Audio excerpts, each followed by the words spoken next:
तर सागर बंगला सरकारी आहे, कुणीही त्या ठिकाणी येण्यासाठी अडवू शकत नाही असं फडणवीसांनी म्हटलंय। जरांगे बोलले ते बिनबुडाचे आरोप असल्याचं देखील यावेळेस फडणवीसांनी म्हटलं आणि फडणवीसांनी जरांगेंच्या आरोपावरती प्रतिक्रिया देत खरं तर जरांगेंचे आरोप हे खोडून काढल्याचे पाहायला मिळत आहेत। सागर बंगला सरकारी आहे, कुणालाही अडवणूक नाहीये असं फडणवीस म्हणतायत। तर जरांगे जे बोलले ते बिनबुडाचे आरोप असल्याचं देखील यावेळेस फडणवीसांनी म्हटलंय। सागर बंगला सरकारी आहे, कोणीही सरकारी कामाने कधीही सागर बंगल्यावर येऊ शकतं, कोणाची अडवणूक नाही। दुसरी गोष्ट, जे माननीय मुख्यमंत्र्यांनी या ठिकाणी सांगितलं,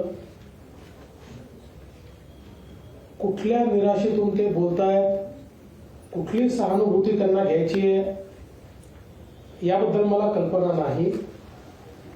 ते जे बोलले ते बिनबुडाचं आहे, धादांत खोटं आहे, त्यांना देखील माहिती आहे। लोकशाही मराठी ऐका, पहा, जागरूक रहा।